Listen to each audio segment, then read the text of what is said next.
Alors, je m'appelle Frédéric Degobert, je travaille pour MGEN depuis plus d'une vingtaine d'années et je suis en charge de la DSI métier pour le périmètre des établissements de santé de MGEN.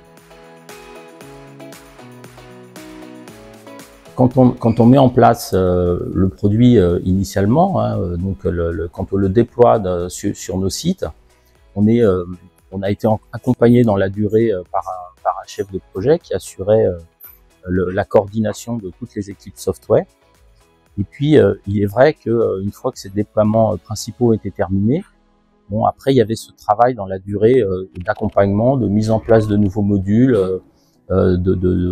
d'accompagnement sur les nouveautés du produit également.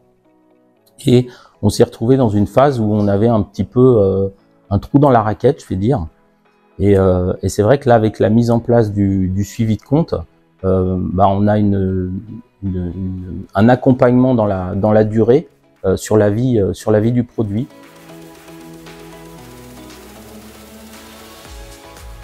C'est un interlocuteur privilégié pour toutes nos demandes opérationnelles. Ça peut être nos difficultés du quotidien, puisqu'au-delà des tickets incidents qu'on peut déclarer au support, on peut avoir des questions, des interrogations sur le fonctionnement de tel ou tel module.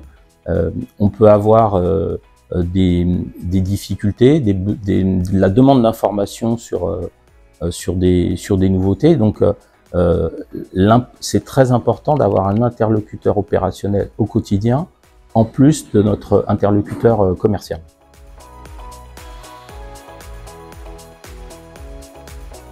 C'est vraiment fondamental d'avoir un point d'entrée chez Softcode Médical pour ensuite trouver les bonnes réponses, les bons interlocuteurs aux interrogations qu'on peut avoir, aux demandes qu'on peut formuler et ne pas être systématiquement obligé de passer par notre interlocuteur commercial en mode escalade, parce que finalement le seul point d'entrée qu'on pouvait avoir c'était le support et qui pouvait nous répondre non, c'est pas de notre sort.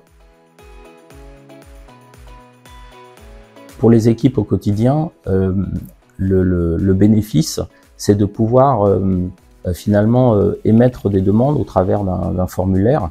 Donc ces demandes, ça peut être des demandes d'information, ça peut être des demandes d'évolution, après tout dépend de l'analyse qui va en être faite.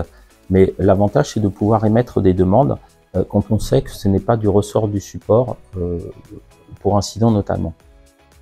Là, on sait que cette demande, elle va être challengée, elle pourra être réalisée, on pourra nous proposer des solutions pour réaliser cette demande, des solutions de contournement, en attendant éventuellement une évolution du produit, ou on nous dira, effectivement, ça va être intégré dans la roadmap, dans le cadre d'une co-construction avec vous, c'est une bonne idée, on va le prévoir.